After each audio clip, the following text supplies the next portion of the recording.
What's up guys, Messi here, welcome to a brand new video and welcome to your daily dose of transfer gossip. Today is Sunday, the 14th of August. And today is the very first Super Sunday for the Premier League season. It includes Arsenal versus Liverpool, could be one hell of a game hopefully. Also, I think it's United versus Bournemouth. And there were a few surprises here and there yesterday in the very first set of matches. The main one though is Hull City beating Leicester. But that is not the topic for today's video guys. Today of course is transfers. So before we get any further, as always, if we could smash 1,500 likes, that'd be absolutely awesome. If you're new to my channel, click that subscribe button for daily FIFA content. And also in the comments below, let me your thoughts on today's rumours and let me know what rumours I should do in the next episode. And you know the drill by now, it's the weekend, so we've got the second day of the weekend challenge by trying to smash 1,000 likes before 12 PM UK time or 4 hours after the video goes live. And finally, if you missed yesterday's video, it's down below in that description box guys. 8 AM transfers and after 9 PM is the second video of the day. So let's start off with the confirmed deals, and we've not got too many today. It has been quite a quiet day in general though, for not just confirmed deals but also some of the rumours as well. Probably though down to the fact that the football season has officially started. So first up we've got Rafael Bor going to Villarreal. The Colombian striker has gone there from Atletico Madrid on a loan deal. I've never actually seen what he's like in real life, but in regards to his FIFA card, doesn't look too bad for a player born in 1995. Next up we go on to Javi Fuego going to Espanyol. He's joined from Valencia for £2.55 million and this guy does feature a lot on Foot Draft, so I imagine will probably be the same on FIFA 17. Now we go on to George Friend signing a new deal with Middlesbrough until 2021. Actually, I've got that one wrong. It's until 2020 as it's a 4-year deal. They also signed Fabio, by the way, the other day, and this guy is apparently still the #1 choice. Next up, we got another contract extension, Leonardo Bittencourt. And when I said it's a slow day of transfers, I was not lying. He signed a new deal until 2021. That's one I got confused with a friend before. They also got this guy, Jonas Hector, heavily linked to Liverpool, again signing a new deal. And like Bittencourt, it's another 5-year deal until 2021. So that's kind of a kick in the balls for us Liverpool fans, as we were really hoping to get him because Moreno, we're all not convinced by him. I just hope he starts like kind of repaying Jurgen Klopp's faith to keep him in the team for now. So again, hopefully he proves me wrong and has a good season. And finally today we got Pablo Hernandez, again new contract. And that is until 2020 with Celta Vigo. Now though, we go on to potential deals. And first up, we've got Michael Dawson. It's actually about Hull City, but he is their captain. So according to the Hull Daily Mail, 10 representatives from a Chinese consortium joined Hull City's vice chairman, Ahab Alem, to watch their 2-1 victory over Premier League champions Leicester City. And mostly are probably fully aware of the situation that Hull are in. They're in a really bad spot because apparently their owners, they're being absolute arseholes. So it's not really working out for them, and them getting sold or taken over is great news for the club. Well, only if they do a better job than the current ones. But I mean, fair play to them yesterday. I wrote them off. I thought I'd finish bottom. They still technically could, but that start, it's an absolute dream for them. They sold a key player in Diame to Newcastle United, although Newcastle are doing pretty bad themselves. The first 2 games, 2 losses. They're missing players, they're not signing any players to replace the missing players, and the manager, I think he's currently like part-time. Although I imagine after yesterday, he potentially could become the main manager, so fair play to him if he gets the job. Next up, we go on to the first actual deal, Lumina Kone. Now, apparently this rumour has got a twist to it. So Sunderland manager David Moyes has claimed that Lumina Kone had nothing to do with the statement saying that Ivory Coast International wanted to leave the Black Cats. There was a massive statement released the other day saying that Lumina Kone had handed in a transfer request with his name at the bottom. And this so-called transfer request then basically came down to the fact that Sunderland apparently went back on their own word of giving Kone a new contract. However, speaking after Sunderland's 2-1 loss at Manchester City, David Moyes said, strangely enough, when I told the boy yesterday, he didn't know anything about his statement. He didn't know much about it at all. So either David Moyes has handled it pretty well and they kind of sorted it out behind the scenes, or his agent, Lumina Kone's agent, has kind of done some like dirty work, again behind the scenes. Which you'd hope isn't the case, but agents do get a fair amount of money now for signing on fees. Now we've got into another player linked to Sunderland, DeAndre Yedlin. It's a very short and brief one from ESPN, but they are saying that Sunderland want to re-sign Tottenham defender DeAndre Yedlin, who's 23 years old,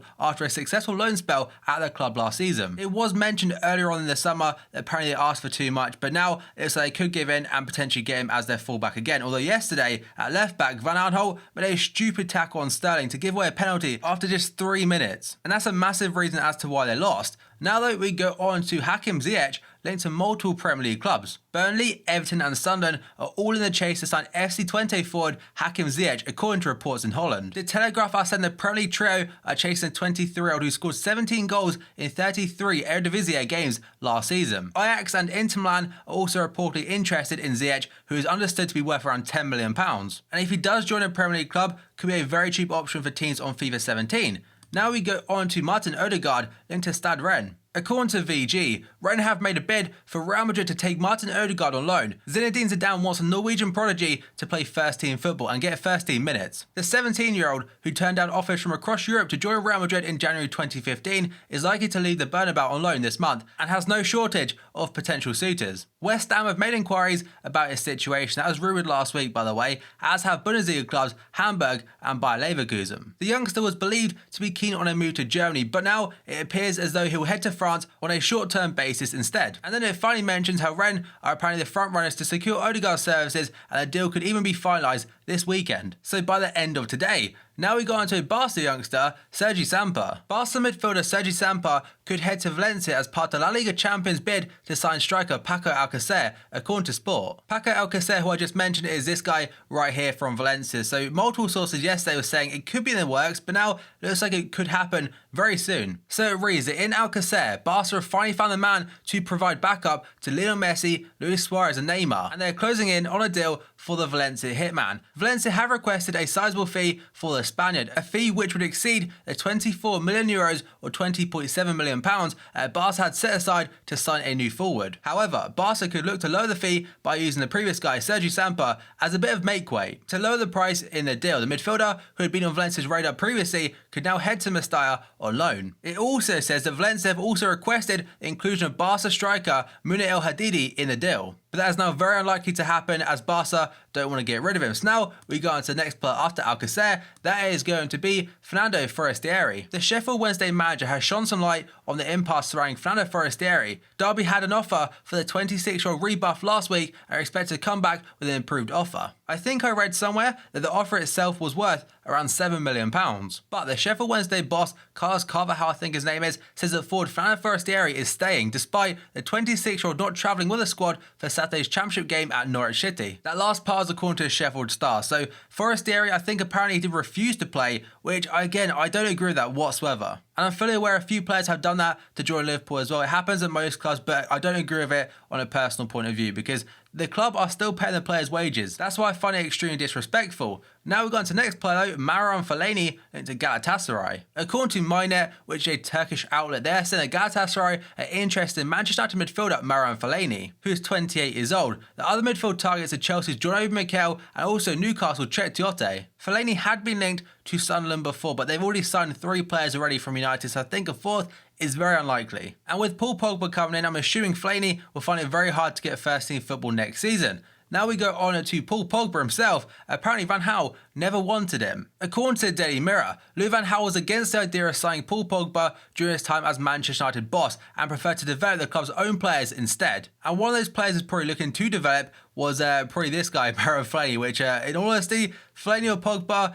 I mean, it's not a hard choice. It's clearly Marouane Fellaini. Now that we go on to Gabriel Barbosa, linked to Leicester City not for the first time, but also Chelsea and Manchester United. Santos manager Dorival Jr. wants to keep hold of the Brazilian wonder kid Gabriel Barbosa, who is known as Gabigol, for as long as he possibly can. Premier League champions Leicester City tabled a £23 million bid for the forward last week, putting them head-to-head with Inter Milan, who also submitted an offer of around the same price. But Santos want to keep hold of the 19-year-old until the new year in deals similar to that struck by Manchester City, where they signed Gabriel Jesus from Palmeiras. It's basically so the player can finish the season in Brazil, and they also said that Juve are also interested in Gabigol and could trigger a 3-way tussle for him. But the Daily Mirror are saying that Santos' president has confirmed the club has spoken to both Chelsea and Manchester United this week about their star striker, Gabriel Barbosa. So many teams are after him. I imagine a lot of teams will be bidding for him very soon.